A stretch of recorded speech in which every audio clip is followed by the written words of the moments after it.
I wanted to see how much faster I could knit a pair of stockings on my knitting machine rather than knitting them by hand. We know that I previously knit 2 pairs of stockings by hand, and each one of them took me several months of time. I knew that I could recreate potentially one of the pairs, which is my most recent one, on my knitting machine. However, I knew it would be difficult because it isn't recommended to use very unstretchy cotton on a knitting machine, but I still wanted to try. I don't think I succeeded, but feel free to judge for yourself and watch me kind of succeed, but mostly struggle to remake this pair of stockings on my own knitting machine. Hello from my kitchen. Please excuse the less than typical setup here, but I really needed to be able to clamp the machine down to something sturdy today. So I clamped it to a countertop in my kitchen. I know that there's something wrong with the lace on this machine, so I need the machine to be nice and sturdy while I figure out what in the world is going on. I'm gonna stop myself right here for a moment because I just dove right in without explaining what my overall plan was to try to recreate these stockings.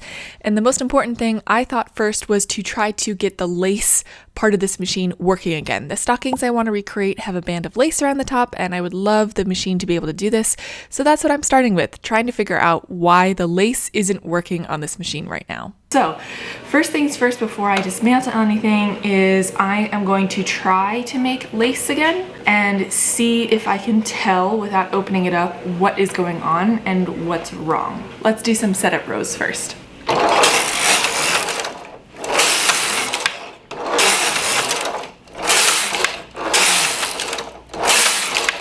Now that I have, I think, a few rows properly established, I'm going to go ahead and switch over to the lace carriage.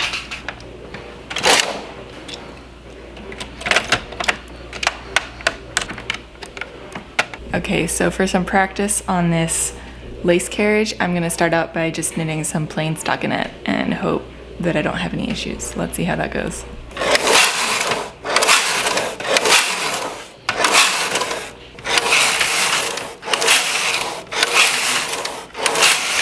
Now that I know that the lace carriage is working with the stockinette properly, I'm not dropping any stitches or anything like that, I am going to start trying to create this patterned lace. So what I find fascinating about these knitting machines is, at least with mine, the lace is created with punch cards, which reminds me very much of early computers that also would store data or run programs based on punch cards that were fed in. So it's kind of cool. I feel like I'm operating an early computer. So here the punch cards have all of the information on what the machine is supposed to do. There's instructions for what you should be doing with the lace carriage, and that means that I need to change a setting on my carriage itself. So this is I've been talking about the carriage a lot. The carriage is the thing that slides back and forth on the body of the machine. So I am just gonna get started with the pattern knitting with lace carriage by feeding in my punch card first.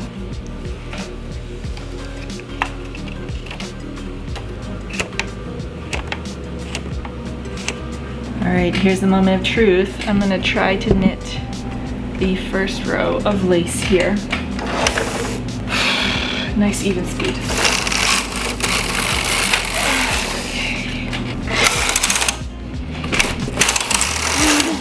See some lace? Not all of it, but some of it.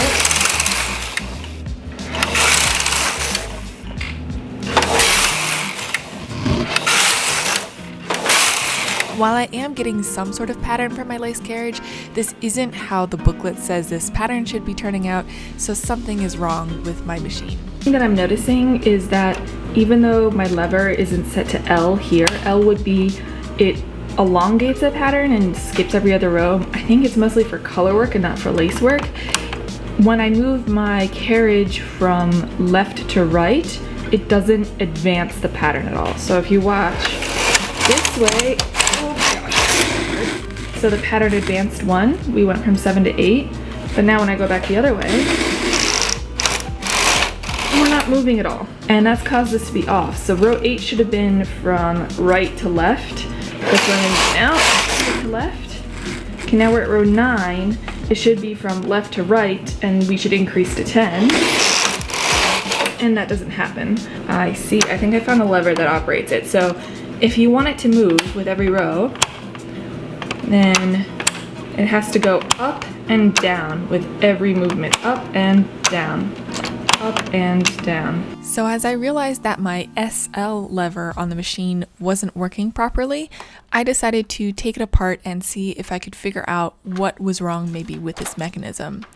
I had a few months ago also fully taken apart this machine in order to clean it and rebuild it.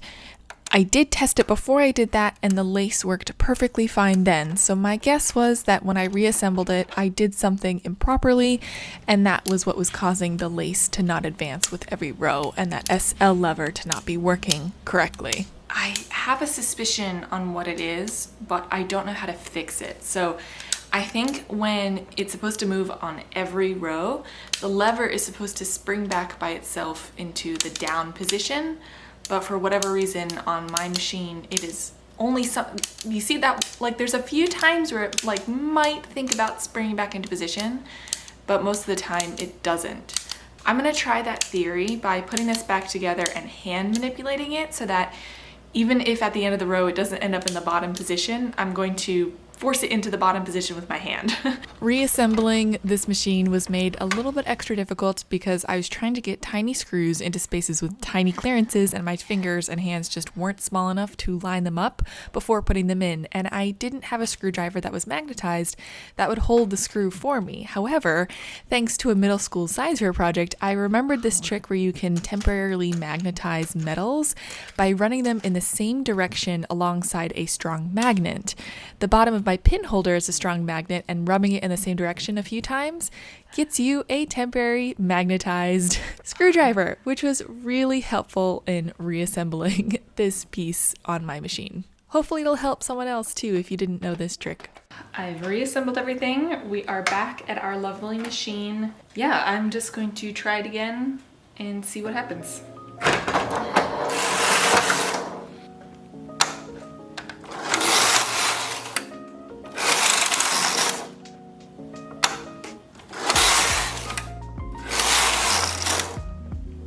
It was pretty exciting to prove my theory right, that this particular lever wasn't working properly, and that when I manually put it in the down position after every row, it was creating the lace exactly as I expected. While I wasn't able to make it so that it works automatically, I knew that it wouldn't be so hard to move it manually every single row that I needed to, so I decided that it was time to move on to the sock design portion of this project.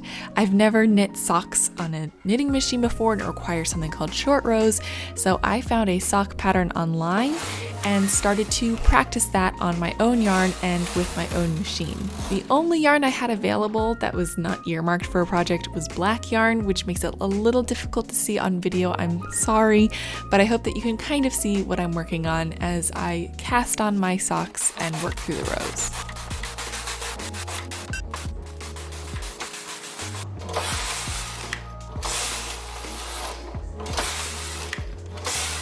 When you saw that sock pattern up on screen, you might have wondered how that turns into a sock that fits your foot after it comes off the machine. And I'm trying to demonstrate a little bit here to show you how you sew up this flat pattern sock with a seam of the side of the foot and the bottom part of your ankle, and that creates your sock shape. It took me a few times to get the size of my sock right. The first one I knit was way too small, the second one I knit was way too big, and the third one I knit is the middle one here, which fit my foot perfectly. So now that I knew that I had the right sock pattern, it was time to try to turn this sock pattern into a stocking pattern, which meant that I was starting at the top of my calf, decreasing towards the heel of the foot, and then working the toe and the rest of the sock like before. However, with the way that this sock pattern is made, the decreases from the calf portion down to the heel kind of happen somewhere in the middle of the fabric, and with how your knitting machine works, that means that you have to then hand manipulate all of the stitches on the outside of your decreases over one needle. So that's what you see me doing here, and it's incredibly time consuming, and I'm talking like hours long time consuming to do this step every row for your decreases. I always want to record myself to see how long it takes to make one of these, so I timed myself on this one, and this stocking took me 6 hours. Much faster than months, but it still definitely took a good chunk of time to complete this, with a lot of it spent hand manipulating the yarn and the needles and not really taking advantage of the automatic portion of a knitting machine. Here you can see the back seam of the decrease. This is what you need in order to call it a fully fashioned stocking, so that your stocking will fit you from the widest part of your calf down to the smaller part of your ankle. And I am going to now spend some time seaming it up the side of the foot and the side of the leg. At this point, I won't lie, I felt in pretty high spirits. I had figured out how to make my lace carriage work on the machine, and I'd figured out how to do like a stocking decrease with a stocking that fit my foot. I was pretty excited, and I thought this was going very well. Well, you'll see how much I struggle after this. Now that I've had some practice using my knitting machine to create stockings and increasing and decreasing them, I want to see if I can manipulate the base pattern that I found to be a little bit closer in line to the antique flat pattern stockings. And the ones that I've made here, the seam is up and down one side rather than the back of the leg and the underneath of the foot. We're going down the side of the leg and the side of the foot. And that works. It just means that the decreases for the back of the calf have to happen in the middle of the work, which means that I then have to hand manipulate my knitting machine to move all the stitches further in. Hand manipulation is always going to have to happen for this knitting machine when you're increasing or decreasing, but it's much easier when the increases or decreases are at the sides of the work rather than somewhere in the middle, so you don't have to move all the other intermediate stitches. By the way, yes, I do look like I am slowly turning into a Smurf. I'm currently in the middle of batch dyeing some yarn. If you're curious about how I'm dyeing that yarn and what that yarn is going to be used for, feel free to subscribe because that's going to be a few future videos. Anyhow, I want to see if I can change the seam from being at the side of the stocks and stockings to being in the back. To be honest, I'm having a little bit of a hard time picturing how the fabric has to look. This is going to seem maybe strange, is I'm going to add back the seam to open up the sock and stocking flat and see what that basically sock blank has to look like on the flat machine for me to then sew it up and seam it up into something like this. So I am just going to take my scissor and cut where I want the seam to lay. And through the middle of the foot to the tip of the toe. What I'm seeing is here, in order to get this to work, I have to do my short rows at either side for the heel. I'm a little worried about the toe though, so I'm doing, it's like the short rows are it's a little strange through here. So I have a different idea. On this stocking is I'm going to cut down the back seam all the way down the middle of the leg until I get to where the short rows are for the toe. And then I'm gonna cut across this way. So down the back, like this. And now when we get to the short rows on the foot, I'm gonna cut like this to get a similar opening to what I've been doing already for the toe. And so now when we lay it flat, we have, once again, this heel flap where I'm gonna have to do the short rows on either side like this.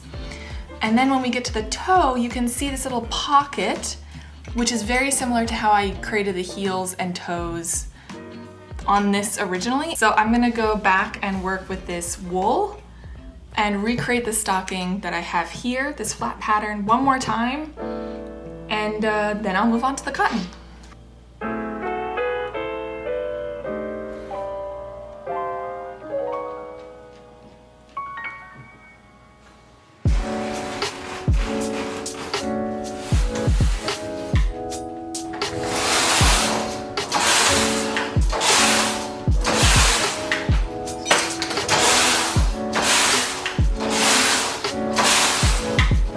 Now it's time to decrease every other row, but since I constructed it this way, rather than decreasing somewhere in here like we were the other day, I am just going to decrease on the right hand side, like that, and the left hand side.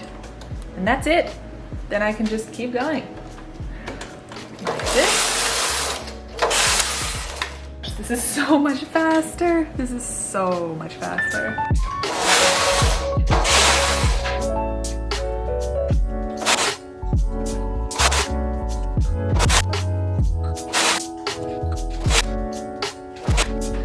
Alright, so I have now finished all the decreases for the leg, and it's time to work on the heel portion. And I've taken back out my stocking to remind myself exactly how I need to shape this. So rather than creating a heel pocket with short rows, I'm gonna be creating these like ears on either side. Never done anything like this before, and I can't find a tutorial online on how to do this, so I'm gonna try my best to take what I know about doing short rows and apply it to these heel flaps.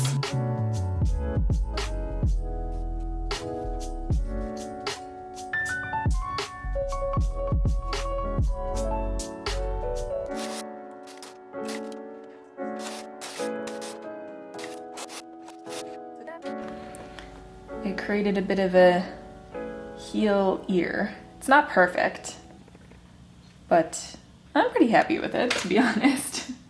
Now we're gonna create a ear on this side.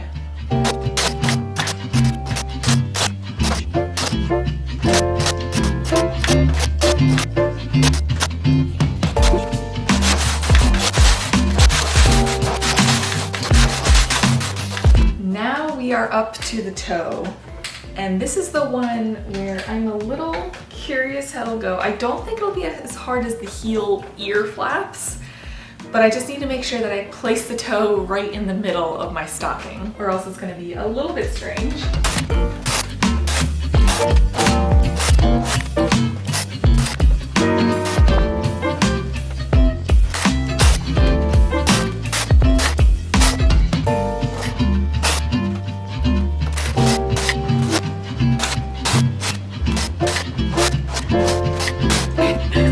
You can kind of see this? Okay, not this stuff, that's a mess, but this stuff in here, this is our little toe pocket, the short row toe flap, which is awesome. We will just put everything back in work, and then I will cast off manually, and I'll check back in once this is off the machine. So here is the finished stocking as it is coming right off of my knitting machine. I've been having a countdown timer running this whole time, and it is currently reading 50 minutes and 44 seconds, so under an hour, and I have my stocking off of my stocking frame. Okay, so I just did kind of a rush job on the seaming. Like I said, it really doesn't have to be perfect, it just has to be enough to prove that it works. So, yes, Nutella, doesn't it work? Oh, the stocking's been blessed. So let's try it on and see how it fits. I'm having to hold this stocking up just because I didn't put an edge or a hem at the top of it, so it just wants to roll down because it's stockinette stitch. But I'm so happy with this stocking. Yes, I have a few holes in the heel here just because I'm still learning exactly how to do this properly. I think I found the way that I'm gonna make my stockings. I'm gonna start with a gauge swatch of the cotton material I'm going to use. All right, so I took a little break, and I took the time to kind of use my gauge swatch and write out the pattern for the actual stockings. And first things first, we're going to do something differently for my practice stockings because those are all rolled hems. We are going to do a hung hem to get a picot edge, which is going to be exactly the same as my hand knit stockings. And I'll start with the cast on just as usual, and then I will check back with you when it's time to get started and to work on the hung hem.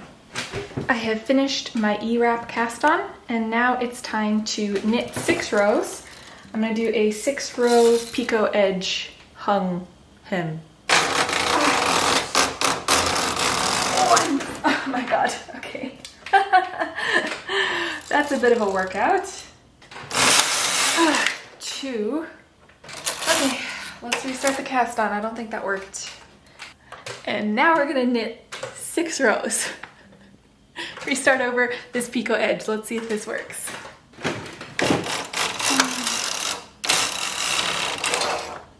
Should be 1. Shoot. It went well until the middle where I didn't hang enough weights. Okay, well. Unfortunately, I had two very rough starts with the cotton version of these stockings, but after I fixed it all manually, it was time to actually work on the hung hem, and what you're seeing here is the manual manipulation to get the row of eyelets in place. Now I've finished the hand manipulation, and I've done 7 more rows of knitting afterwards, and you can see these eyelets forming. And so this is, the next step is why this is called a hung hem. I'm actually going to take all these weights off that are hanging down here, and I'm going to use the tool to hand manipulate and hang all of this back on here. Oh, this is very tight. Okay, so this U, and we're going to put it on this needle.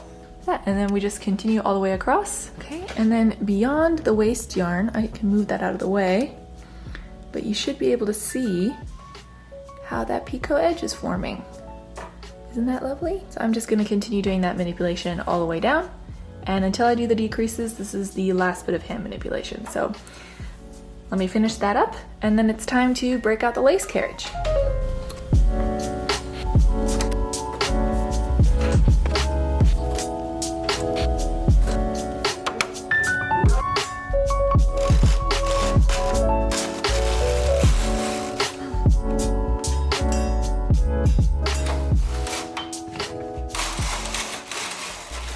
I didn't think to test my lace carriage previously on the cotton yarn, and you can see the real struggle beginning right now. I'm constantly popping the weights off. I bent a few needles completely out of shape and I had to replace them. The lace pattern is not turning out correctly. I'm just trying to keep going to see if any of it is salvageable, but once I started to really bend a few of these out of shape and I just couldn't move the carriage smoothly across the yarn anymore, I decided to stop and say, you know what, I just don't think the cotton yarn is stretchy enough to work with a lace carriage. Obviously, I knew that if I used the wool, it would work, but because I was trying to replicate my cotton stockings, it seems like with cotton, this isn't going to work. So I spent a few hours basically undoing this work without undoing the hung hem and unraveling the pour work that I did on the lace. And instead of using the carriage, I used hand manipulation once again to create a lace pattern for the top of the stocking, which of course takes a lot longer than if I were just to use the lace carriage.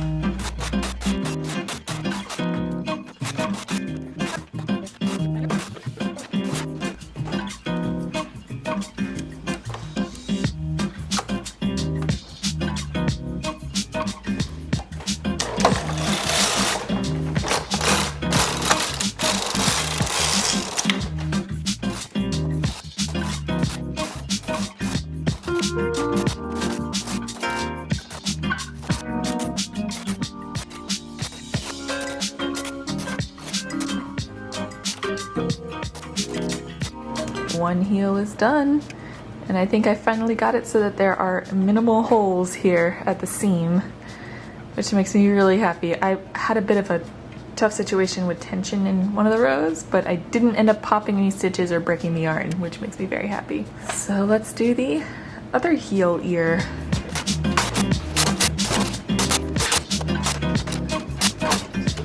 All right, now both of the heel flaps are done, the ears, and I have to knit the length of the foot.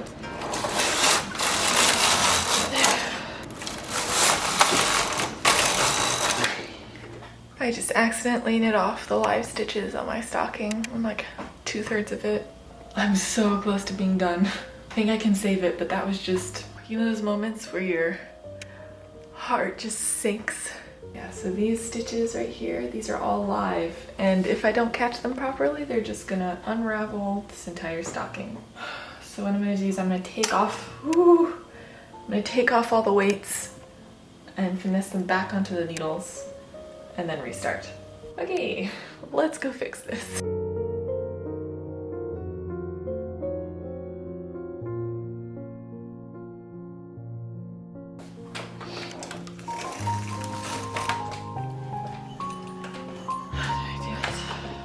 Oh, I need weights.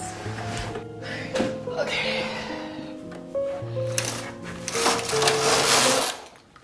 Oh! I didn't put the yarn in the carriage and now I just did it all again. I don't even know what to say. I'm smiling, but honestly, I'm about to cry. This is tough. I don't think I can look at this right now. I'm gonna go take a break and then I'll come back to this when I'm maybe not about to scream or cry or both. I don't know. Okay, I'll be back. After taking a little bit of a break and drinking some coffee, I now have come back and rehung all of the stitches I accidentally popped off for the second time. And now I'm gonna go through a checklist to make sure I have everything. Okay, forward working position, the ones I don't want. Yarn is over, weights are on. Yarn is through the carriage, tension is correct. Needles are in backwards working position. Weights are hung. We're gonna go nice and slow. That's promising. It's tougher. Oh my god. Oh, I did it. Oh my gosh. Now I know I'm set to go. Finish off the foot and then the toe. Okay.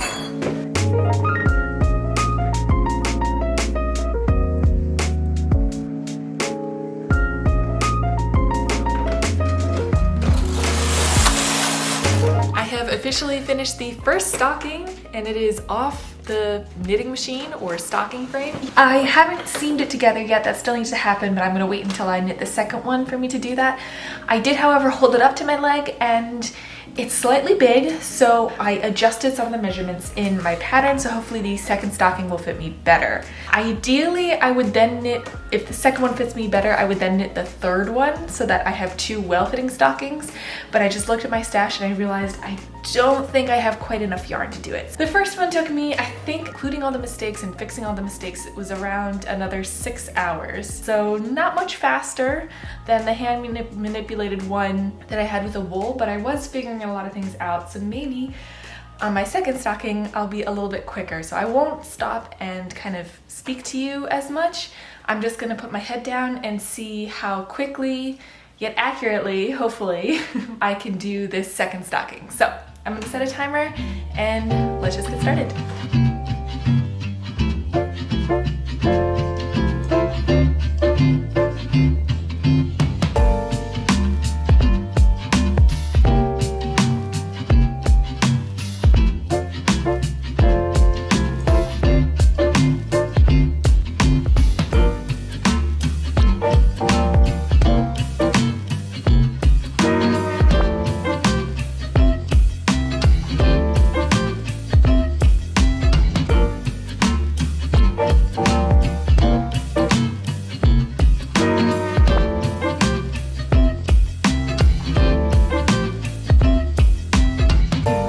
Total, I spent about an hour 40 minutes working my second stocking on the machine, which is so much faster than, of course, hand knitting it, but also than my previous attempts at knitting stockings. It doesn't fully encompass the making of an entire sock or stocking because then you still have to seam it together. For me, I seam it down the back end of it until I get to the portion of the undertoe, at which point I put it onto knitting needles and I use a Kitchener stitch to graft the underside of the toe together. I didn't time myself exactly on how long the seaming process takes, but it's probably another hour and then I was done with both stockings. And laying them here side by side, I think you can tell that I had another Goldilocks situation where my first stocking was way too big and my second stocking is way too small. And probably had I had enough yarn in my stash, I could have knit a third stocking that finally fit my foot, very similarly to when I first was knitting the socks out of the black wool in the beginning. This is why I'm unsure whether or not I can say that I succeeded at making stockings, because are they generally a stocking shape? Yes. And do they look very similar to my hand knit stockings? I mean, in a way, they have the picot edge, they're made out of cotton, they have a lace trim at the top. However, they don't fit my feet or legs. They were definitely not made for me, and they definitely do not match each other. If I wanted to, I could take the time to reorder more of this cotton thread and continue to alter the pattern until I get stockings that fit, but I think I generally prove the point that you can knit stockings very similar to hand knit stockings on this knitting machine, and it's much faster on the order of hours rather than weeks. And I already have a pair of cotton stockings, so I don't really need another one. This does, however, mean that I can use this knowledge that I learned for a project that's coming up in the future. So if you want to know what I'll be working on, feel free to subscribe because I'll be going over that project announcement very soon, and it does tie in with the yarn dyeing that I've been working on as well. Thank you again so much for watching. If you are interested in more of my stockings videos, you can check one of these out as I hand knit my stockings, and I'll see you again really soon.